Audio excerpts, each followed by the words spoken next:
नमस्कार, आप देख रहे हैं आज तक। आपके साथ मैं हूं सईद अंसारी। दोपहर के 2 बजे और इस बुलेटिन में सबसे पहले एक बड़ी खबर से हम शुरुआत कर रहे हैं। नंदीग्राम में ममता बनर्जी को लगी चोट को लेकर टीएमसी के सांसदों ने दिल्ली में चुनाव आयोग में शिकायत कर दी है। टीएमसी के सांसद घटना के विरोध में काली पट्टी लगाकर चुनाव आयोग के दफ्तर पहुंचे हैं।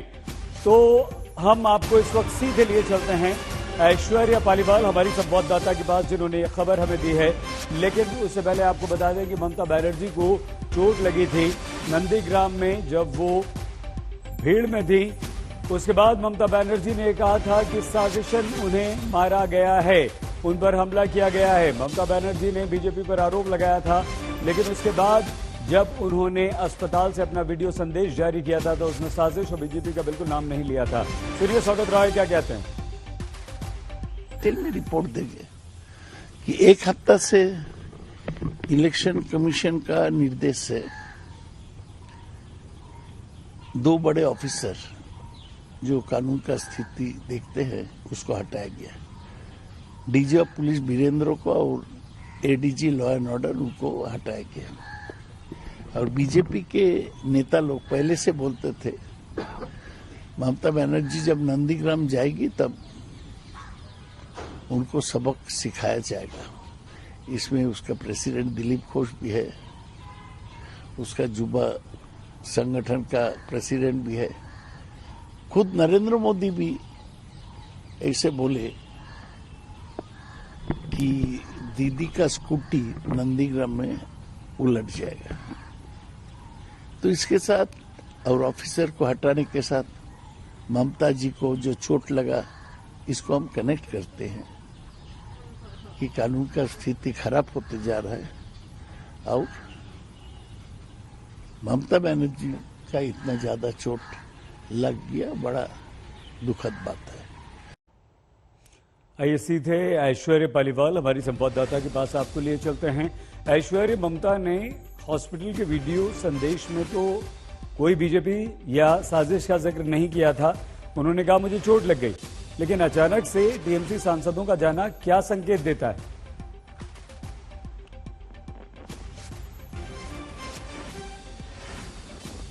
ऐश्वर्या, हमारी आवाज सुन पा रही हैं आप? हमारा संपर्क हमारी संवाददाता ऐश्वर्या पालीवाल से इस वक्त नहीं हो पा रहा है। तो टीएमसी सांसद चुनाव आयोग के पास जाएंगे, बीजेपी की शिकायत करेंगे और 5:30 बजे बीजेपी की टीम भी, यानी कि बीजेपी की तरफ से भी बीजेपी के नेता भी चुनाव आयोग जाएंगे। और यही हुआ था बंगाल में भी। ममता बनर्जी को जब चोट लगी थी उसके बाद टीएमसी के सांसद गए थे और फिर उसके तुरंत फौरन बाद बीजेपी के भी। अगली खबर, बंगाल में शुभेंदु अधिकारी ने अपना नामांकन भर दिया है। अब से कुछ देर पहले शुभेंदु अधिकारी ने, ये तस्वीर हम आपको दिखा रहे हैं, अपना नामांकन भर दिया। 14 मार्च को ही टीएमसी की तरफ से अपना घोषणा पत्र जारी कर दिया जाएगा। ममता की चोट की वजह से ये टाल दिया गया था। तो अब ममता ने व्हील चेयर से प्रचार करने की हुंकार भरी। नंदीग्राम से ममता को चुनौती देने वाले शुभेंदु ने शक्ति प्रदर्शन के बाद अपना नामांकन भर दिया। नॉमिनेशन से पहले शुभेंदु ने हल्दिया में ममता बनर्जी को हराने की हुंकार भी भरी है। उन्होंने एक बार फिर से कहा है कि ममता बुरी तरह से हारेंगी। नामांकन अब से कुछ देर पहले, उससे पहले पूजा पाठ की 2 मंदिरों में जाकर रोड शो में शक्ति प्रदर्शन किया। स्मृति ईरानी, धर्मेंद्र प्रधान साथ में थे, बाबुल सुप्रियो साथ में थे। मिथुन चक्रवर्ती की बात थी लेकिन वो नहीं आए। स्मृति ईरानी ने कहा, कहे नंदीग्राम जय श्री राम, ये एक नया नारा उन्होंने वहां से उछाल दिया है। ममता बनर्जी पहले ही अपना पर्चा भर चुकी हैं। मतलब ये हुआ कि अब नंदीग्राम में जबरदस्त संग्राम होने वाला है। बंगाल चुनाव में अगर सबसे ज्यादा कहीं किसी को दिलचस्पी है तो वो नंदीग्राम की सीट पर है, क्योंकि मुख्यमंत्री ममता बनर्जी यहां से चुनाव लड़ रही हैं और ममता बनर्जी के सामने शुभेंदु अधिकारी हैं, वो शुभेंदु अधिकारी जो कुछ समय पहले तक उन्हीं के साथ थे। शुभेंदु अधिकारी के नामांकन को बीजेपी ने अपने शक्ति प्रदर्शन का एक जरिया भी बनाया। रोड शो किया, 2 केंद्रीय मंत्री इसमें शामिल हुए। रैली के मंच से स्मृति ने हुंकार भर दी। जय मां दुर्गा मूर्ति विसर्जन होते देय ना,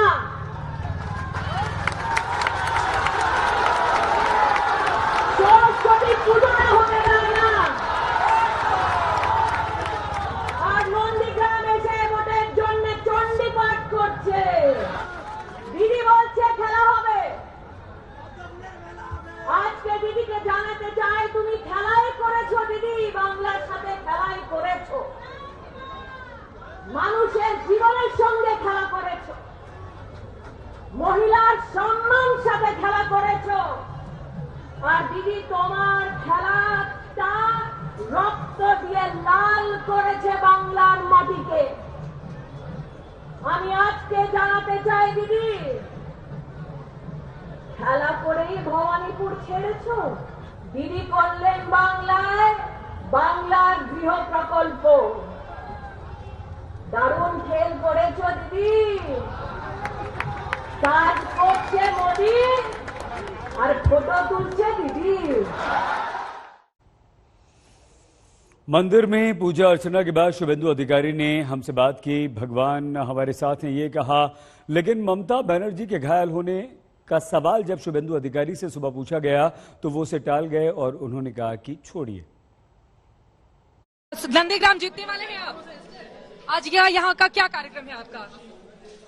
शुभेंदु दा ममता बनर्जी यहाँ पर मंदिर मंदिर घूम रही हैं, उस पर आप कुछ कहना चाहेंगे?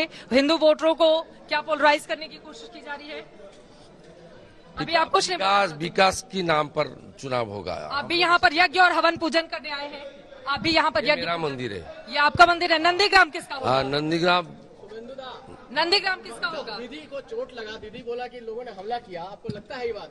छोड़ी देखिए, शुभेंदु अधिकारी अभी इस पूरे मामले पर नहीं बोलना चाहते हैं। चोट पर क्योंकि बीजेपी की शुरुआती जो प्रतिक्रिया आई थी उसके बाद बीजेपी अब थोड़ा बच कर बोलती हुई नजर आ रही है, लेकिन अंदर भगवान श्री राम और माता सीता के दर्शन करने के लिए पहुंच चुके हैं। शुभेंदु अधिकारी ज्यादा कुछ बोलने के लिए तैयार नहीं। जब इस राम मंदिर को लेकर सवाल पूछा गया तो उन्होंने कहा कि ये तो मेरा मंदिर है, और इस तरह से आज फिलहाल वो ज्यादा कुछ नहीं बोलना चाहते हैं। और अंदर भगवान श्री राम और माता सीता की पूजा अर्चना यहाँ पर शुरू की जा चुकी है और उसके बाद यज्ञ पूजन का कार्यक्रम होगा।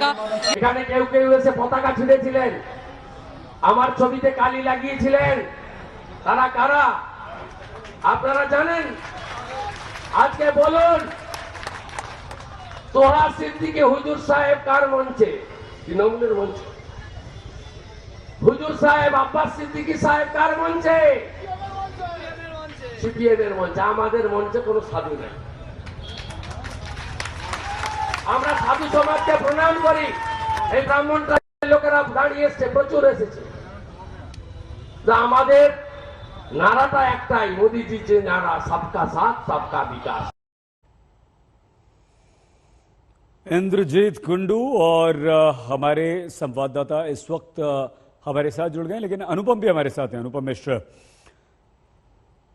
किस तरह की लड़ाई इंद्रजीत अब ये हो गई है, क्योंकि ममता और शुभेंदु दोनों पर्चा भर चुके हैं, क्या मुद्दा रहेगा यहां पर?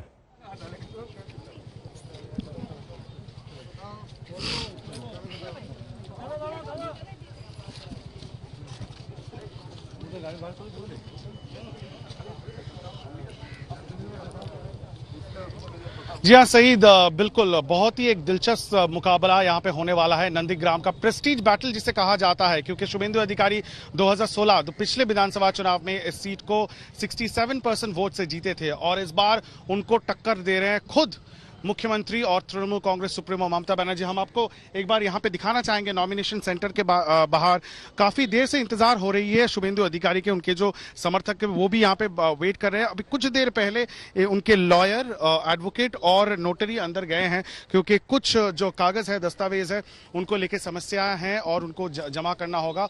तो हम लोग इस वक्त वेट कर रहे हैं कि शुभेंदु अधिकारी बाहर आए और हमसे बात करें। लेकिन जैसा कि हम कह रहे थे, नंदीग्राम चुनाव के लिए, नंदीग्राम विधानसभा सीट के लिए आज शुभेंदु अधिकारी अपना पर्चा दाखिल कर रहे हैं। बीजेपी से वो उम्मीदवार है और एक हाई प्रेस्टीज, हाई बैटल होने जा रहा है नंदीग्राम के इस सीट से। एक सिंबॉलिक और एक आइडियोलॉजिकल फाइट जिसे कहा जा रहा है, नंदीग्राम का फाइट। और शायद दूसरे चरण में नंदीग्राम का चुनाव है और नंदीग्राम किस तरह से वोट करता है उसका काफी असर बाकी जो 6 चरण है पश्चिम बंगाल चुनाव में, उसमें देखने को मिल सकता है।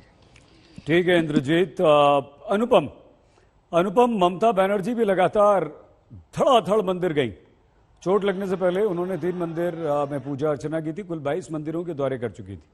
और अब शुभेंदु अधिकारी कह रहे हैं कि सबका साथ सबका विकास। क्या हिंदू मुसलमान पीछे रह गया है? अब प्रतिष्ठा की लड़ाई सिर्फ विकास पे लड़ी जाएगी?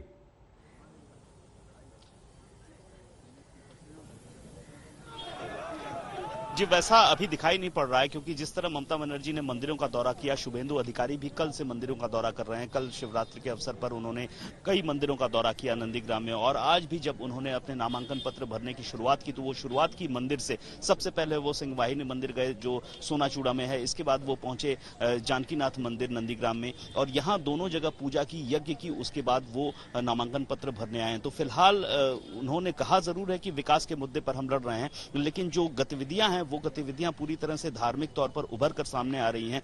धर्म प्रमुखता से राजनीति में मुखर होता हुआ दिख रहा है इस वक्त, और देवी देवताओं के दर पर चाहे वो टीएमसी हो चाहे बीजेपी हो लगातार जा रहे हैं, और जो धार्मिक भावनाएं हैं उनको आकर्षित करने की, आकृष्ट करने की समूची कोशिश पूरी तरह से दोनों ही पार्टियों के बड़े नेताओं की ओर से हमें देखने को मिल रही है। सईद। अनुपम, एक और बात हम आपसे समझना चाहते हैं, और वो ये कि शुभेंदु पहले टीएमसी में थे, अब बीजेपी में हैं, वहीं से जीते थे, 67% वोट हासिल किए थे। इसका मतलब क्या होगा, कैसे इस बार वहां की जनता उन्हें लेती है? लेकिन उससे पहले हम ये बता दें कि शुभेंदु अधिकारी के रोड शो में 3 केंद्रीय मंत्री शामिल होने थे। केंद्रीय मंत्री धर्मेंद्र प्रधान से बीजेपी की चुनावी रणनीति पर जानते हैं वो क्या सोचते हैं। स्मृति ईरानी भी थी, लेकिन बाबुल सुप्रियो नहीं आए। हाँ, मिथुन चक्रवर्ती को भी शामिल होना था, वो भी नहीं आए। धर्मेंद्र जी, आप यहाँ पर हैं, आप कई बार आ चुके हैं एक्चुअली बंगाल, तो ये पहली बार तो आप आ नहीं रहे हैं। तो आपको जो पीएम जो कहते हैं ना कि आशोल परिवर्तन होगा यहाँ पर, उसका माहौल नजर आ रहा है? बिल्कुल, मैं कई बार इन दिनों में बंगाल की विभिन्न इलाका में गया हूँ, विशेष करके मिदनापुर इलाका में। ये उड़ीसा की निकटस्थ इलाका है, और मैं यहाँ हमारी रिफाइनरी भी है। पिछले महीना यहाँ माननीय प्रधानमंत्री जी का बड़ा भव्य प्रोग्राम भी हुआ था, मैं तब कुछ दिन रहा था। हमें कोई संदेह नहीं है, जब मई महीने में बंगाल की नतीजा आएगा ये अप्रत्याशित होगा, असल परिवर्तन की प्रतिफलन होगा। बंगाल को सोनार बंगाल बनाने के लिए बंगाल की जनता के मन में आ गई है। उनकी माध्यम वो ढूंढते हैं, प्रधानमंत्री जी की दृष्टि, प्रधानमंत्री जी के नेतृत्व और भारतीय जनता पार्टी की यहाँ की राज्य सरकार बनाना। इसमें कोई संदेह नहीं, बड़ा परिवर्तन होने की ओर हम जा रहे हैं, और नंदीग्राम उसकी एक प्रमुख केंद्र होगा। तो नंदीग्राम में आप कह रहे हैं कि शुभेंदु अधिकारी ही जीत कर आएंगे? कोई संदेह नहीं है, शुभेंदु अधिकारी एक अच्छे मतों से यहाँ जीतेंगे। जनाधार वाला नेतृत्व है, हमें कोई संदेह नहीं, रत्ती भर भी संदेह नहीं है। शुभेंदु अधिकारी एक बहुत बड़े मार्जिन से यहाँ जीतेंगे। उनके सामने कोई हल्का कैंडिडेट तो है नहीं। बिल्कुल, देखो राजनीति में इसी प्रदेश में अनेक बुद्धदेव बाबू सिटिंग मुख्यमंत्री हारे थे। इस प्रदेश की स्वभाव में ऐसे ही है, अनेक जगह में ये होती है। प्रजातंत्र में कोई हल्का किसी को भी हम नहीं लेते हैं, लेकिन जनता जब मन बना लेती है उसके सामने कुछ नहीं है। पर नंदीग्राम में आप क्यों मान रहे हो कि इतनी आसानी से ममता बनर्जी को हराया जा सकता है? यहीं से उनके आंदोलन की शुरुआत हुई थी। यहाँ से उन्होंने जब पिच किया 2 दिन पहले, नॉमिनेशन से पहले के दिन अपने वर्कर्स मीटिंग में, एक बहुत ही इमोशनल पिच किया। कहा कि मैं आपके साथ खड़ी थी, मैंने आपके लिए मार खाया, तो मैं ही तो आपके साथ रहूंगी। देखिए, मैं नंदीग्राम तब भी आया था। भारतीय जनता पार्टी की प्रतिनिधि मंडल में माननीय आडवाणी जी और आदरणीय पूर्व स्वर्गीय सुषमा स्वराज जी, हम सभी उन्हीं के नेतृत्व में आए थे। लड़ाई तो मोर्चे पे शुभेंदु ही लड़ रहे थे, दीदी तो कलकत्ता में थी। किसके कंधे पे दीदी यहाँ का लड़ाई लड़ी थी? शुभेंदु की जान आधार पे लड़ी थी। इसलिए उसमें उसके तो आज तो भारतीय जनता पार्टी साथ में है। ये कोई व्यक्तिगत लड़ाई तो किसी की थी नहीं। यहाँ की जनता की आकांक्षा, अपेक्षा शुभेंदु की नेतृत्व ही यहाँ लड़ा गया था।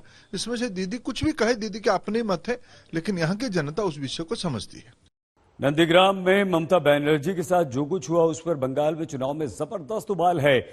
जांच हो रही है। आज चुनाव आयोग की टीम नंदीग्राम पहुंच रही है, जिसके बाद ये माना जा रहा है कि आज शाम तक जांच रिपोर्ट भी आ जाएगी।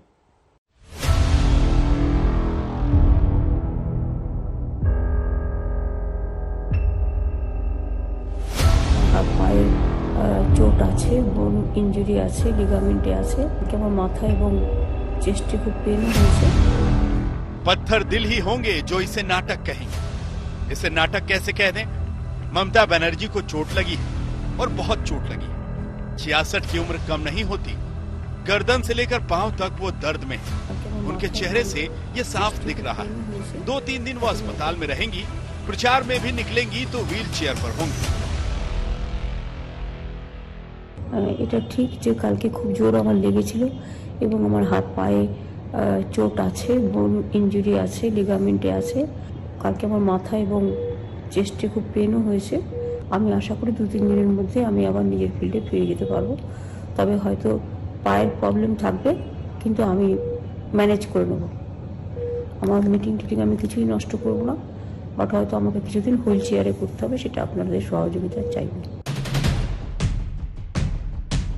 एक मुख्यमंत्री के साथ ऐसा होना ये छोटी मोटी बात नहीं है, गहरी चोट लगी है, इसमें तो कोई शक ही नहीं है। लेकिन सवाल ये है कि ये सब हुआ कैसे? सवाल ये है कि इतने बंदोबस्त में दीदी को ये चोट लगी कैसे? क्या उनके साथ कोई हादसा हुआ या उन्हें किसी ने धक्का दे दिया? जो बात सबसे पहले दीदी ने कही थी। कोई पुलिस नहीं था, एक भी पुलिस नहीं था, हमारा पुलिस दीदी 4-5 आदमी नहीं था। मैं गाड़ी को इधर में खड़ा होकर कर रहा था। 4-5 आदमी मेरे को गाड़ी पूरा बंद कर दिया। पब्लिक बहुत थे, पब्लिक का बात नहीं है। 4-5 दीदी आपने कहाँ का चोट लगा आपको? कहाँ का चोट लगा? पैर में फूल गया पूरा।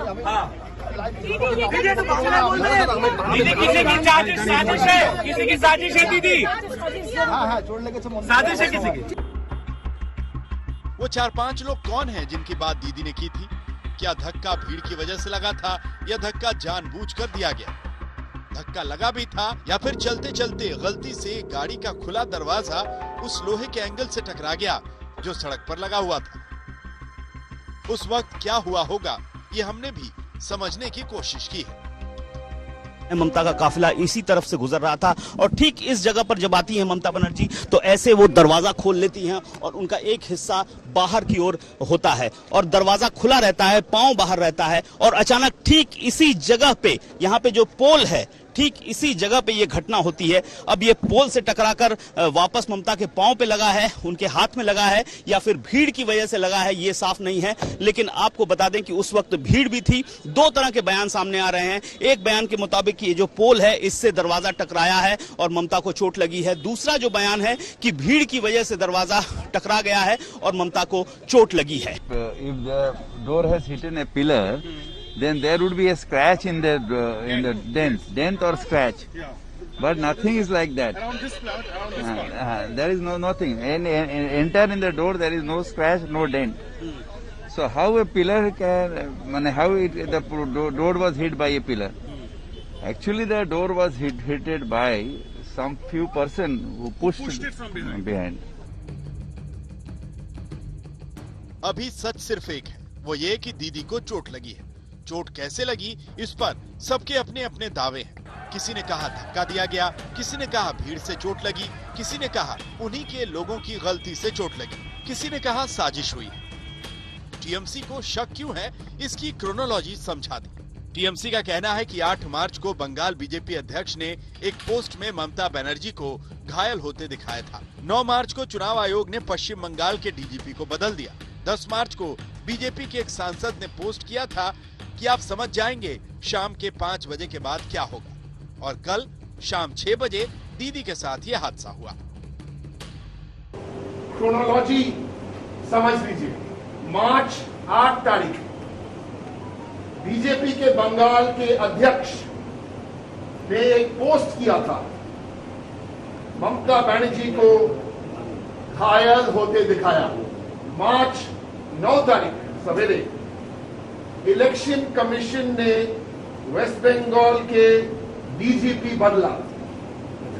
क्रोनोलॉजी समझ लीजिए। मार्च 10 तारीख एक बीजेपी सांसद 5 बजे पोस्ट किया था, आप समझ जाएंगे शाम के 5 बजे के बाद क्या होने वाला है।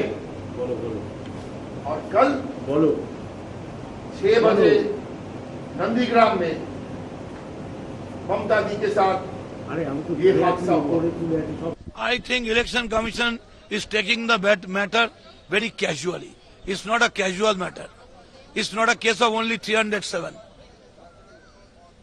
302 could have been done. So it was an attempt to murder.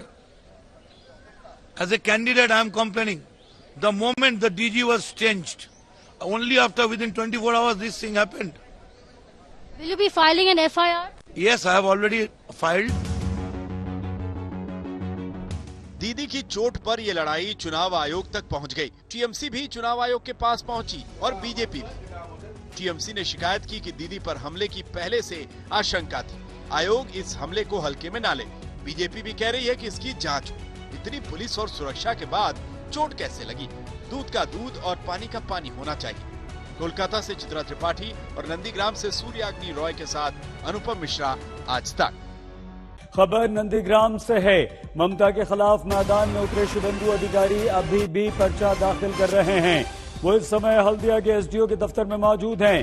करीब 12:45 बजे शुभेंदु एसडीओ के दफ्तर पहुंचे थे, यानी कि 12:30 पौने 1 बजे पहुंचे और इस समय 2:30 बज रहा है।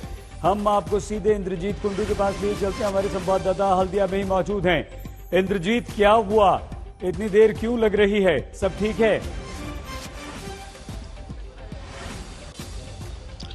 देखिए सईद, शुभेंदु अधिकारी अभी भी अंदर है और उनके साथ दूसरे जो कैंडिडेट थे यहाँ के बीजेपी, वो कुछ देर पहले निकल गए। लेकिन हमने जो देखा कि कुछ देर पहले शुभेंदु अधिकारी की जो टीम है उनमें से एक एडवोकेट और एक नोटरी अंदर गए हैं।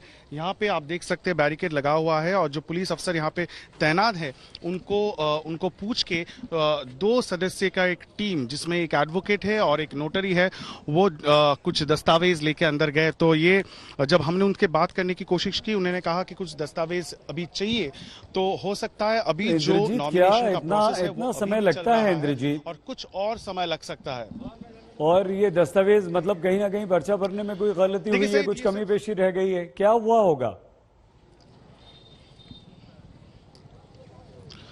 बिल्कुल बिल्कुल, हमने जब बात की उनके जो टीम मेंबर्स हैं उनसे, तो उन्होंने कहा कि कुछ दस्तावेज शायद छूट गए हैं। यही कारण है कि उनको अब अंदर भेजा गया है, क्योंकि सिर्फ शुभेंदु अधिकारी नहीं, उनके साथ साथ एक और कैंडिडेट थे जिनका पर्चा यहाँ पे भरना था। तो एक एक करके वो हो रहा है। कुछ समय लग रहा है क्योंकि वो अकेले यहाँ पे पर्चा भरने नहीं आए थे। एक रैली करके जो दूसरे बीजेपी के जो यहाँ पे कैंडिडेट्स है उनके साथ एक साथ शुभेंदु अधिकारी गए हैं एसडीओ के ऑफिस में। अभी वो अंदर है और ये कहा जा रहा है कि और आधा घंटा लग सकता है जब उनका नॉमिनेशन प्रोसेस जो है वो खत्म हो जाएगा। ठीक है इंद्रजीत, बहुत धन्यवाद आपका। इंद्रजीत कुंडू हमारे संवाददाता। इंद्रजीत आप नजर बनाए रखिए और जैसे ही खबर आती है हम दोबारा आपके पास आएंगे। एक बार फिर से कोरोना हमारे देश में सर उठा रहा है और जो सबसे परेशान राज्य है वो महाराष्ट्र है। 3 शहरों में कर्फ्यू लगा दिया गया है। पूरे महाराष्ट्र में कोरोना का खतरा बढ़ गया। नागपुर के बाद अब महाराष्ट्र के अकोला में टोटल लॉकडाउन लगाने का ऐलान कर दिया गया। आज रात 8 बजे से सोमवार सुबह 8 बजे तक संपूर्ण लॉकडाउन यहां पर रहेगा। पुणे में रात 11 बजे से सुबह 6 बजे तक का कर्फ्यू लगा दिया गया। 31 मार्च तक स्कूल कॉलेज बंद कर दिए गए। होटल्स, बार, रेस्टोरेंट सब रात 10 बजे बंद हो जाएंगे। नागपुर में 15 से 21 मार्च तक पूरी तरह से लॉकडाउन होगा। औरंगाबाद में आंशिक लॉकडाउन चल ही रहा है। महाराष्ट्र में 14,317 नए केस पिछले 24 घंटों में आए हैं। महाराष्ट्र में कुल एक्टिव केस 1 लाख को पार कर गए हैं। पुणे में सबसे ज्यादा 21,000 केसेस अभी हैं। जिस तरह से महाराष्ट्र के अनेक इलाकों में कोरोना के मरीजों की संख्या बढ़ रही है और जैसे कि हमने देखा कि नागपुर में 1 हफ्ते का लॉकडाउन है और आज ही अकोला में भी पूरा लॉकडाउन की घोषणा कर दी गई है। और वैसे ही अभी पुणे में जो ये काउंसिल हॉल है, यहाँ पर जो हर हफ्ते मीटिंग होती है कोरोना वायरस की रिव्यू मीटिंग, वो अभी संपन्न हुई है। इस मीटिंग के लिए राज्य के उप मुख्यमंत्री, इस जिले के पालक मंत्री अजित पवार, जो विभागीय आयुक्त, महापालिका आयुक्त और सभी प्रशासकीय अधिकारी, साथ ही साथ दोनों जो सांसद है इस इलाके के, वो मौजूद थे। और निर्णय यह हुआ है कि आने वाले 15 दिनों तक जो होटल्स है उसमें अभी ग्राहकों की संख्या 50 के ऊपर नहीं होनी चाहिए। होटल 10 के बाद बंद रहेंगे। जो होम डिलीवरी है वो रात को 11 बजे तक ही होगी। स्कूल कॉलेजेस 31 मार्च तक बंद रहेंगे। इस तरह के यहाँ पर निर्णय लिए गए हैं जिससे कि कोरोना वायरस का जो संक्रमण है उसके ऊपर नियंत्रण लाया जाए। मरीजों की संख्या ना बढ़े और उसका संक्रमण भी ना बढ़े। और अजित पवार इन्होंने खुद मीडिया से बात करते हुए कहा है कि हर हफ्ते वो इसके ऊपर ध्यान देंगे कि मरीज बढ़ रहे हैं या नहीं। साथ ही साथ केंद्र सरकार को ये भी प्रस्ताव भेजने की बात हो रही है कि जिन इलाकों में मरीजों की संख्या ज्यादा है वहां पर 18 के उम्र के ऊपर के लोगों को वैक्सीन दिया जाए ताकि हर्ड इम्यूनिटी की ओर हम समाज को ले जा सके। तो इस तरह से कदम उठाए जा रहे हैं ताकि इस महामारी पर कंट्रोल लाया जा सके। पंकज खेलकर, पुणे, आज तक। नागपुर, पुणे और अकोला 3 जगह कर्फ्यू लगा दिया गया है और महाराष्ट्र में जो स्थिति है वो लगातार खराब होती जा रही है। पिछले 24 घंटों में जिस तरह के जो मामले आए हैं वो काफी खतरनाक हैं। एक दिन में 14,317 कोरोना पॉजिटिव मिले हैं और ये डराता है। ये जो आंकड़ा है ये डराता है। ऐसे समय में एक ही दिन में 57 मौत हो जाती है, वो और ज्यादा खतरनाक है। ऐसे समय में जब हमारा देश कोरोना से उबर रहा था, कोरोना से ठीक हो रहा था, केसेस आने कम हो गए थे, कुल एक्टिव केस 1 लाख को यहां पर पार कर चुके हैं, तो ऐसे में और ज्यादा डराता है कि इस तरह से अगर होता है। 48,083 लोग जो हैं इस वक्त महाराष्ट्र में वो होम क्वारंटीन है, यानी कि वो पॉजिटिव हैं और उन्हें होम क्वारंटीन में रखा गया है। 3 शहरों में लॉकडाउन लगा दिया गया है। 15 से 21 मार्च तक नागपुर में पूर्ण लॉकडाउन रहेगा। ये 15 तारीख से शुरू होगा। अकोला में रात 8 बजे से सोमवार सुबह 8 बजे तक एकदम से कंप्लीट लॉकडाउन कर दिया गया है। पुणे में नाइट कर्फ्यू लगा दिया गया है। स्कूल कॉलेजेस 21 तारीख तक के लिए बंद कर दिए गए हैं। महाराष्ट्र पहले भी बहुत ज्यादा प्रभावित रहा था और इस बार जब दूसरी लहर चली है दोबारा से जो कोरोना अपना सर उठा रहा है वो फिर से परेशान कर रहा है। पंकज खेलकर हमारे संवाददाता के पास हम आपको सीधे मुंबई लिए चलते हैं। पंकज उपाध्याय भी हमारे साथ हैं और पंकज खेलकर भी हमारे साथ हैं। पंकज, पहले मुंबई से। पंकज, महाराष्ट्र में अचानक से कोरोना के केसेस बढ़ रहे हैं। 3 शहरों में लॉकडाउन के अलावा क्या महाराष्ट्र के ऐसे और भी शहर हैं जहां लॉकडाउन का खतरा है? क्या सोच रही है महाराष्ट्र सरकार? कोई जानकारी मिल पाई है? देखिए सईद, इस बारे में दो राय नहीं है कि मुंबई हो या महाराष्ट्र के कई और इलाके हों, वहां पर स्थिति गंभीर बनी हुई है। महाराष्ट्र के मुख्यमंत्री उद्धव ठाकरे कल ही इस बात को कह चुके हैं कि अगले 48 घंटों में यह बात और साफ हो जाएगी और स्पष्ट हो जाएगी कि कहां कहां लॉकडाउन लगाया जाएगा। उन्होंने ये बात भी मानी है कि कई इलाके ऐसे हैं जहां पर लॉकडाउन लगाना जरूर पड़ेगा। लेकिन सबकी निगाहें तो इस वक्त मुंबई में ही लगी हुई हैं कि आखिर देश की आर्थिक राजधानी में क्या लॉकडाउन लगेगा या नहीं। कुछ देर पहले ही मेरे बृहन मुंबई म्युनिसिपल कॉर्पोरेशन के अधिकारियों से बातचीत हुई थी, तो उनका कहना है कि घबराने वाली बात नहीं है। हालांकि मुंबई ने कल ही 1500 का आंकड़ा पार कर लिया है। वजह वो ये बता रहे हैं कि 2020 में अप्रैल मई में और सितंबर अक्टूबर में जो स्थिति थी वो इस बार के सर्ज की तरह नहीं है। इस बार ज्यादातर पंकज, हम आपको रोक रहे हैं, हम दोबारा आपके पास आएंगे। पुणे लिए चलते हैं। पंकज खेलकर हमारे साथ हैं। पंकज, नाइट कर्फ्यू पुणे में लागू कर दिया गया है। क्या संभावना इस बात की है कि दिन में भी पुणे में कर्फ्यू लगा दिया जाए और स्थिति क्या है इस वक्त? प्रशासन से क्या पता चल पाया है आपको पंकज? सईद, जो यहाँ पर उप मुख्यमंत्री अजित पवार से बात हुई और उनको जो साफ साफ पूछा गया कि महाराष्ट्र के पुणे जिला 21,000 एक्टिव मरीज है, तो क्या ये जो निर्बंध लगाया है वो लॉकडाउन की ओर जाएगा? तो उन्होंने कहा है कि 15 दिन तक वो देखेंगे, हर हफ्ते वो जायजा लेंगे और हो सके तो शायद वैसे कदम, अभी तक निर्णय तो नहीं हुआ है, लेकिन अगर स्थिति बदली तो वैसा भी दिन आएगा। लेकिन अभी जो यहाँ पर पुणे में होटल्स के ऊपर निर्बंध लगाया गया है कि होटल्स को रात के वक्त यहाँ पर 10 के बाद वो बंद रहेंगे और 50 तक ही लिमिट कर दी गई है। तो होटल्स के जो ओनर्स हैं उनसे जानना जरूर है कि जो उसका नुकसान हुआ है साल भर, क्या वो अब फिर से ये नुकसान झेल पाएंगे? क्या कहेंगे आप? मेरा कहना यह है कि नुकसान तो सभी को हो रहा है, पर अगर सब एक साथ मिलजुल के रहे, सब टेक केयर करे, मास्क पहने, हर कोई खुद का अगर टेक केयर करे, देखभाल करे सैनिटरी का, तो ये प्रॉब्लम हम एक साथ सॉल्व कर सकते हैं। लॉकडाउन नहीं होना चाहिए। लॉकडाउन वो तो अगर पब्लिक अगर नहीं सुने तो होएगा, अगर पब्लिक कोऑपरेट करे गवर्नमेंट के साथ तो नहीं होएगा। तो यही बात सुनने को मिल रही है सरकार की ओर से कि पब्लिक को सुनना है। लेकिन बड़ी बात यहाँ पर यह भी कही गई कि सरकार यानी जो राजनीतिक दलों के बड़े कार्यक्रम होते हैं उसके ऊपर भी निर्बंध लगना चाहिए। और साथ ही साथ जो सार्वजनिक कार्यक्रम में शादियां हो या और भी कोई कार्यक्रम हो, वो भी लिमिट में ही उसको फॉलो करना चाहिए, वो मनाने चाहिए, तभी हम। पंकज खेलकर, पंकज उपाध्याय हमारे दोनों संवाददाता हमारे साथ हैं। फिलहाल आप दोनों का बहुत धन्यवाद। महाराष्ट्र में कोरोना जबरदस्त बढ़ रहा है, 3 शहरों में लॉकडाउन लगा दिया गया है और शहरों पर खतरा लगातार बढ़ता जा रहा है। पिछले 24 घंटों में 14,000 से ज्यादा मामले। मंत्री नितिन राउत कितने गंभीर हैं, क्या कह रहे हैं, क्या आगे का उनका प्लान है, सुनिए। की वजह से हमारे शहर में और ग्रामीण के कुछ इलाके में कोरोना का प्रसार बहुत तेजी से बढ़ता हमको नजर आ रहा है। शहर के साथ साथ ग्रामीण में सावनेर, हिंगना, कामठी, काटोल और रामटेक, इस एरिया में, क्षेत्र में कोरोना के मरीज बड़े पैमाने पे दिखाई दे रहे हैं और शनिवार और इतवार को हमने बंद भी रखा था यहाँ पर।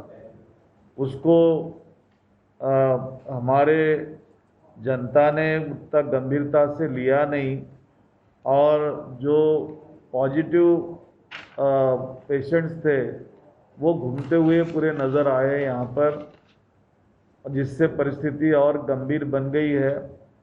बार बार लोगों को आह्वान करके और उनको ताकीद देने के बावजूद भी कोई किसी भी प्रकार का डर नहीं, ऐसी इस प्रकार से लोगों ने व्यवहार यहाँ किया। आपको याद होगा कि आपके माध्यम से मैं पिछले वक्त कहा था कि लोगों ने खुद का स्वास्थ्य अच्छा रखने के लिए खुद पर ध्यान केंद्रित करना चाहिए और मुझ पर ऐसी कोई आपत्ति ना लाई जाए कि मैं शहर में लॉकडाउन कर सकूं, लेकिन कल की स्थिति न देखने के बाद आज मुझे यह कठोर निर्णय लेना पड़ रहा है। महाराष्ट्र में कोरोना परेशान कर रहा है। पुणे में नाइट कर्फ्यू लगा दिया गया है। नागपुर में 15 तारीख से कर्फ्यू लगेगा। अकोला में कर्फ्यू, पूर्ण लॉकडाउन वहां पर लगा दिया गया। शुभेंदु अधिकारी आज औपचारिक तौर पर नंदीग्राम की राजनीति में कूद पड़े, मतलब उन्होंने पर्चा भर दिया है। ममता बनर्जी के बाद आज उन्होंने अपना नामांकन दाखिल कर दिया है। पर्चा भरने से पहले शुभेंदु अधिकारी ने मंदिरों में पूजा अर्चना की, हवन करवाया। भव्य रोड शो के साथ उन्होंने अपना शक्ति प्रदर्शन भी किया।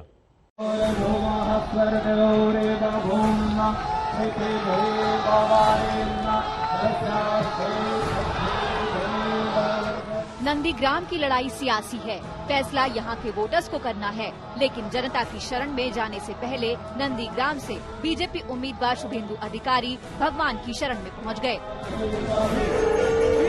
शुरुआत हुई सिंह वाहिनी मंदिर से। शुभेंदु के मुताबिक मां दुर्गा के इस प्राचीन मंदिर में उनकी पुरानी आस्था रही है। वो जब भी नंदीग्राम आते हैं, सिंह वाहिनी के सामने शीश नवाना नहीं भूलते। दुर्गा की मंदिर है, ये हर साल नॉमिनेशन, ये पहले नॉमिनेशन मेरा नहीं है। नॉमिनेशन ये आस्था का केंद्र है, इसमें नया कोई बात नहीं। सिंह वाहिनी मंदिर में पूजा अर्चना के बाद शुभेंदु उस शहीद स्थल पर श्रद्धांजलि देने पहुंचे, जिसे 2007 के नंदीग्राम आंदोलन के दौरान मारे गए लोगों की याद में बनाया गया है। शुभेंदु उस आंदोलन में ममता बनर्जी के साथ थे। यहाँ से शुभेंदु ने करीब 250 साल प्राचीन जानकीनाथ मंदिर का रुख किया। जानकीनाथ मंदिर में पूजा और हवन की भव्य तैयारी थी। शुभेंदु के यहाँ पहुँचने से पहले ही मंत्रोच्चार शुरू हो चुके थे।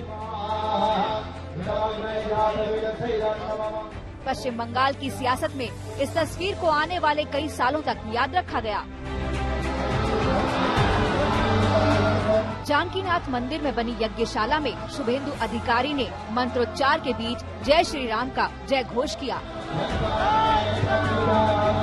शुभेंदु अधिकारी अपने नामांकन के लिए निकल चुके हैं, लेकिन यहाँ पर आपको बता दें, शुद्ध घी से यज्ञ की आहुति देने के बाद अभी भी कार्यक्रम लगातार जारी है और उनके पार्टी से जुड़े हुए जो लोग हैं या फिर पार्टी लोगों की ओर से अब देखिए यहाँ पर यज्ञ की आहुति देकर इस कार्यक्रम को आगे बढ़ाया जा रहा है और फिर यहाँ पर पूजा पाठ की जा रही है ताकि भारतीय जनता पार्टी शानदार तरीके से यहाँ पर जीत हासिल कर सके। ममता हो या शुभेंदु, पिछले कुछ दिनों से लगातार दोनों मंदिर मंदिर के चक्कर लगा रहे हैं। साफ जाहिर हो गया है कि चुनावी लड़ाई आस्था साबित करने की लड़ाई में तब्दील हो रही है। लेकिन आज तक ने जब शुभेंदु अधिकारी से पूछा तो उन्होंने कहा कि विकास के नाम पर चुनाव है। शुभेंदु ममता बनर्जी यहाँ पर मंदिर मंदिर घूम रही हैं, उस पर आप कुछ कहना चाहेंगे? हिंदू वोटरों को क्या पोलराइज करने की कोशिश की जा रही है? अभी आप कुछ विकास की नाम पर चुनाव होगा। आप भी यहाँ पर यज्ञ और हवन पूजन करने आए हैं? आप भी यहाँ पर यज्ञ? मेरा मंदिर है। ये आपका मंदिर है। नंदीग्राम किसका होगा? हाँ, नंदीग्राम किसका होगा? दीदी को चोट लगा, दीदी बोला कि लोगों ने हमला किया, आपको लगता है ये बात? छोड़ी बेशक चुनाव विकास के नाम पर लड़े जा रहे हैं, लेकिन चुनावी जंग में ये मुद्दा अक्सर पीछे छूट जाता है।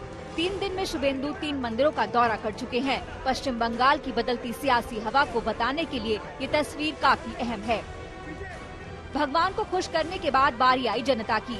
पूजा अर्चना कर शुभेंदु रोड शो की शक्ल में नामांकन दाखिल करने के लिए रवाना हो गए, लेकिन जय श्री राम का जय घोष यहाँ भी जारी रहा।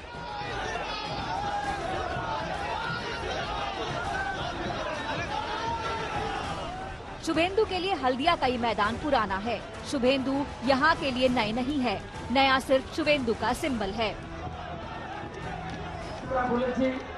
ये तृणमूल कांग्रेस একটা প্রাইভেট লিমিটেড কোম্পানিতে পরিণত হয়েছে এবং এর রাজনৈতিক বিশ্বাসযোগ্যতা পশ্চিমবঙ্গে শেষ হয়ে গেছে এবং এই একটি দলে তার নেত্রী এবং তার যে ভাইপো এর বাইরে বাকি কারোরই সম্মান নেই, মর্যাদা নেই, অধিকার নেই, কথা বলার জায়গা নেই, সিদ্ধান্তে নীতিতে অংশগ্রহণ করার সুযোগ নেই। অর্থাৎ বাকি সবাই ল্যাম্পপোস্ট এবং এই জায়গা থেকে বাংলাকে উদ্ধার করার লক্ষ্য নিয়ে আমরা নেমেছি। शुभेंदु को जीत का टॉनिक देने के लिए यहाँ बीजेपी के कई दिग्गज मौजूद थे। दिल्ली से केंद्रीय मंत्री पहुँचे थे तो पश्चिम बंगाल बीजेपी के दिग्गज प्रचारक भी थे। सबने शुभेंदु के हक में जमकर आवाज बुलंद की। शुभेंदु अधिकारी एक अच्छे मतों से यहाँ जीतेंगे। जनाधार वाला नेतृत्व है, हमें कोई संदेह नहीं, रत्ती भर भी संदेह नहीं है।